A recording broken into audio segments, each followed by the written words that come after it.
தாய் வீடு ஜூலை மாதம் 2026. பன்முகக்கலை இலக்கியவாதி செம்பியன் செல்வன். எழுதி வாசிப்பவர் வே. விவேகானந்தன். இலங்கையின் வடக்கே யாழ்ப்பாண குடாநாட்டில் திருநெல்வேலி என்னும் இடத்தில் வாழ்ந்து வந்த ஆறுமுகம் அமர்தாம்பிகை இணையருக்கு இரண்டாவது மகனாக 1943 ஆண்டு ஜனவரி மாதம் 1ஆம் தேதி செம்பியன் செல்வன் பிறந்தார். இவருக்கு பெற்றோர் வைத்த பெயர் ராஜகோபால். எனினும் செம்பியன் செல்வன் என்னும் புனை பெயராலேயே இலக்கிய உலகில் நன்கு புகழ் பெற்று விளங்கினார். சிறு வயதிலேயே இவர் பெற்றோரை இழந்ததனால் தாய்வழி பாட்டியார் நாகமுத்து அவர்களின் அரவணைப்பில் இவரும் இவரது தமையனார் கணேசபிள்ளையும் வாழ்ந்து வந்தனர். செம்பியன் செல்வன் தனது ஆரம்ப கல்வியை யாழ்ப்பாணம் இந்து தமிழ் ஆரம்ப பாடசாலையில் கற்றார். இடைநிலை கல்வியை யாழ்ப்பாணம் இந்து கல்லூரியில் தொடர்ந்தார்.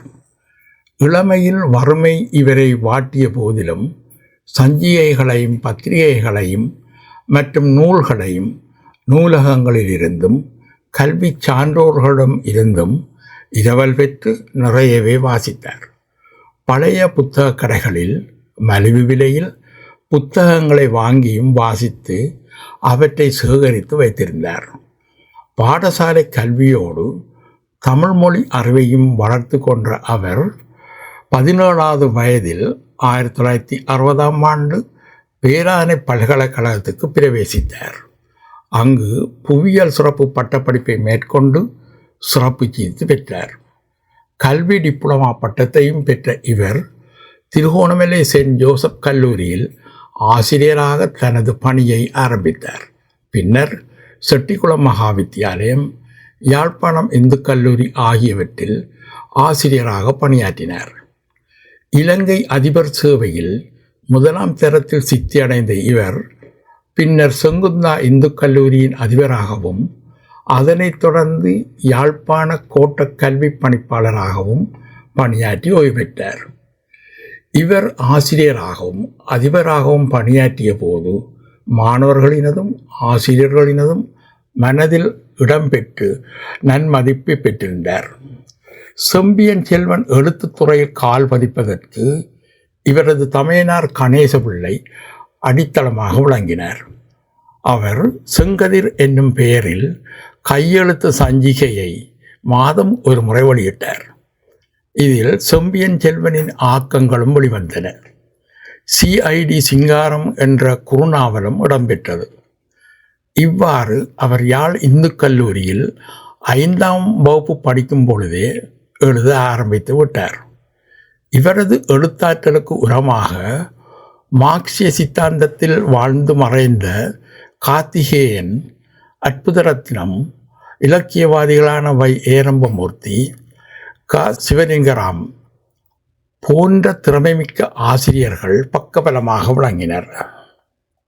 பல்கலைக்கழகத்தில் கலை இலக்கியத் துறையில் ஆர்வமும் ஆளுமையும் மிக்க செங்கையாளியான், சேனாயோகநாதன், குந்தவை, துருவன், அங்கையன், கைலாசநாதன், நவசோதி, கலாபரமேஸ்வரன் போன்றவர்கள் மிக நெருங்கிய நண்பர்களாக விளங்கியமையும் செம்பியன் செல்வனின் கலை இலக்கிய ஆளுமைக்கு முக்கிய காரணமாக கருதப்படுகின்றது.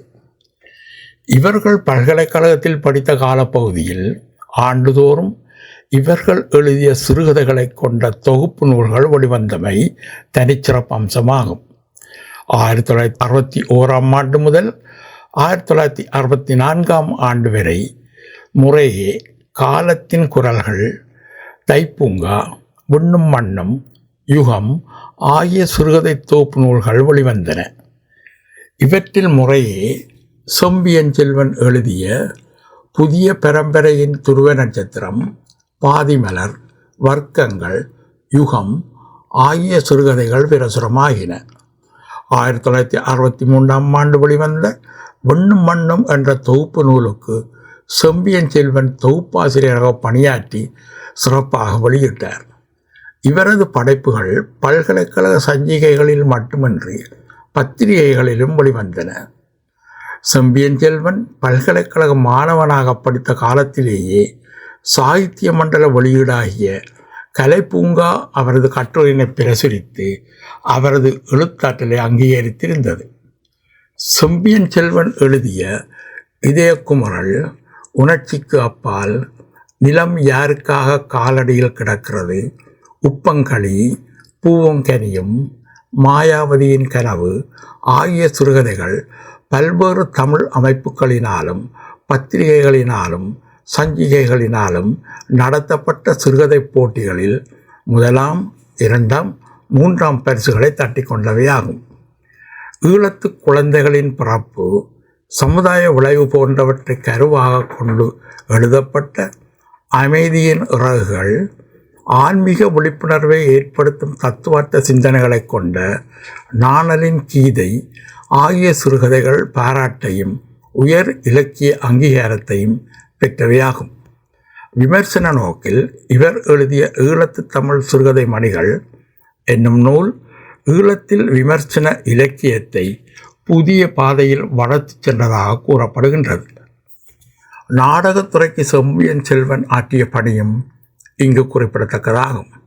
1966, 1967 ஆண்டுகளில் இலங்கை கலைக்கழகம் நடத்திய நாடக எழுத்து பிரதி போட்டிகளில் இவரது இந்திரஜித், இருளில் எழும் பெருமூச்சுகள் என்பன முறையே 2ஆம், 1ஆம் பரிசுகளை பெற்றன.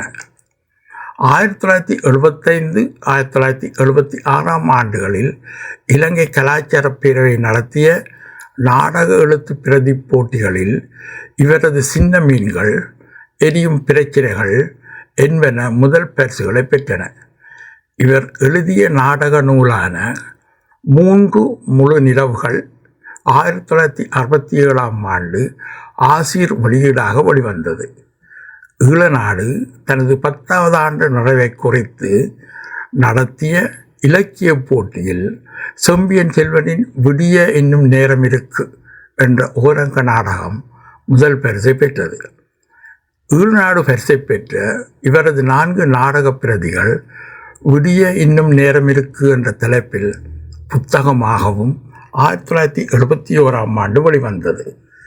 இதனை ஈழநாடு வெளியிட்டிருந்தது. சிறந்த சிறுகதை எழுத்தாளராக விளங்கிய செம்பியன் செல்வன் திறமைமிக்க நாவலாசிரியராகவும் இலக்கிய உலகில் பிரகாசித்தார். இவர் எழுதிய கானத்தின் கானம் என்னும் நாவல் 1989 ஆண்டு போர்க்கால சூழலில் வெளிவந்தது. ஆசிரியரின் பாதுகாப்பு கருதி பல பக்கங்களை தணிக்கை செய்து மீரா பதிப்பகம் இதனை வெளியிட்டது. இந்த நாவல் பற்றி பதிப்பாசிரியர் தெளிந்த நீரோடையாக ஆரம்பிக்கும் இந்த நாவலை திணறலாக கொண்டு சென்று புயலாகவே முடித்திருக்கிறார் செம்பியன் செல்வன் என ரத்தின சுருக்கமாக கூறியுள்ளார். அதிசிறந்த பிரதேச நாவல் என்ற பெருமையை செம்பியன் செல்வன் எழுதிய நெருப்பு மல்லிகை என்ற நாவல் பெற்றது. வீரகேசரியின் 73வது பிரசுரமாக 1981 ஆண்டு வெளிவந்த இந்த நாவல் வீரகேசரி நடத்திய பிரதேச நாவல் போட்டியில் முதல் பரிசை பெற்றது.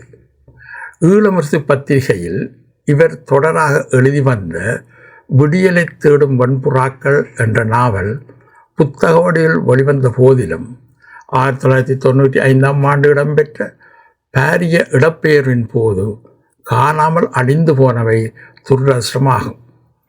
செம்பியன் செல்வன் எழுதிய நேரங்கள், கற்பக்கிரகம் என்ற ஏனைய சில சிறந்த நாவல்களாகும். செங்கை ஆழியானும் செம்பியன் செல்வனும் இணைந்து 1963 ஆண்டளவில் சுதந்திரன் பத்திரிகையில் நிழல்கள் என்ற நாவலை எழுதி வந்தமை இங்கு குறிப்பிடத்தக்கதாகும்.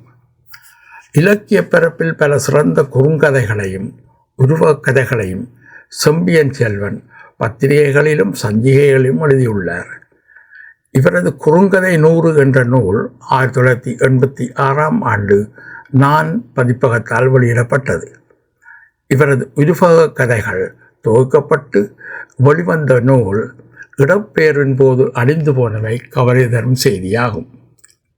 பத்திரிகை துறையிலும் கால் பதித்த செம்பியன் செல்வன் 1964 1970 காலப்பகுதியில் M.V. ஆசீர்வாதத்தினால் ஆரம்பிக்கப்பட்டு நடத்தப்பட்ட விவேகி என்ற சஞ்சிகையின் ஆசிரியராக பணியாற்றியுள்ளார். மயில் அமிர்தங்கத்தினால் நடத்தப்பட்ட ஈழமரசு தினசரியின் மாதாந்த இலக்கிய சஞ்சிகையாக வெளிவந்த அமிர்த கங்கையின் ஆசிரியராகவும் இவர் பணியாற்றியுள்ளார். மிக குறுகிய காலமே வெளிவந்த இந்த சஞ்சிகையை தரமான இலக்கிய சஞ்சிகையாக விளங்கச் செய்த பெருமை செம்பியன் செல்வனை சாரும். 1966ஆம் ஆண்டு யாழ் இலக்கிய வட்டத்தின் முதலாவது ஆண்டு மலராக வெளிவந்த இலக்கியம் என்பதன் ஆசிரியர்களாக செம்பியன் செல்வனும் யாழ் வாணனும் பணியாற்றினர். யாழ் பல்கலைக்கழகத்தில் செம்பியன் செல்வன் பட்ட பின்படிப்பை மேற்கொண்ட போது 1982 1983ஆம் ஆண்டுகளில் வெளிவந்த கலைஞானம் சஞ்சிகையின் ஆசிரியராகவும் அவர் விளங்கினார். செங்கை ஆழியானின் புவியியல் நுண்ணறிவியல் ஆகிய சஞ்சிகைகளின் இணை ஆசிரியராக பணியாற்றியுள்ளமையும் இங்கு குறிப்பிடத்தக்கதாகும். ஒரு சிறந்த பேச்சாளராக விளங்கிய இவர் இலக்கியம், ஆன்மீகம், சமூகவியல், உளவியல், அறிவியல், நூல் விமர்சனம் போன்ற துறைகளில் மிக ஆழமாகவும் சாதாரண மக்களும் விளங்கக்கூடிய வகையில் மிக எளிமையாகவும் பேசக்கூடிய ஆற்றல் கொண்டவர். செம்பியன் செல்வன் கல்வி பணி, இலக்கிய பணி என்பவற்றுடன் மட்டும் நின்றுவிடாது பல்வேறு சமூக அமைப்புகளிலும் தன்னை இணைத்து கொண்டார். இலங்கை தமிழ் எழுத்தாளர் ஒன்றியத்தின் தலைவராகவும் யாழ் இலக்கிய வட்ட ஸ்தாபக செயலாளராகவும் மத்திய குழு உறுப்பினராகவும் செயல்பட்டார். நாடகத்துறையில் இவர் கொண்ட ஆர்வம் காரணமாக 1977 1983 காலப்பகுதியில் இலங்கை கலாச்சார பேரவையின் தமிழ் நாடக ஆலோசனை குழுவின் உறுப்பினராகவும் 1980களின் ஆரம்பத்தில் இலங்கை பிரதேச அபிவிருத்தி அமைச்சின் தமிழ் நாடக மதியுரை குழுவின் செயலாளராகவும் பணியாற்றியுள்ளார். மேலும் பேராசிரியர் சு. வித்யானந்தனுடன் இணைந்து இலைமறை காயாக இருந்த நாட்டுக்கூத்து கலைஞர்களை கௌரவப்படுத்துவதிலும் பெரும் பங்கு கொண்டிருந்தார். செம்பியன் செல்வனின் கலை இலக்கிய புலமையினையும் பணிகளையும் பாராட்டி பல்வேறு அமைப்புகளும் விருதுகள் வழங்கி மதிப்பளித்துள்ளன. 1963ஆம் ஆண்டு கொழும்பு தமிழ் எழுத்தாளர் மன்றம் ஈழத்தின் சிறந்த சிறுகதை எழுத்தாளர்களை தமிழறிஞர் காப்போ ரத்னம் அவர்களை கொண்டு பொன்னாடை போர்த்தி கௌரவித்த போது செம்பியன் செல்வனும் கௌரவிக்கப்பட்டார். மிக இளவயதில் இவர் பெற்ற முதலாவது கௌரவமாக இது கருதப்படுகின்றது. 2003ஆம் ஆண்டு இவரது மணிவிழாவின் போது யாழ் கத்தோலிக்க கலை இலக்கிய வட்டம் இலக்கிய வித்தகர் என்னும் பட்டத்தை வழங்கி மதிப்பளித்தது.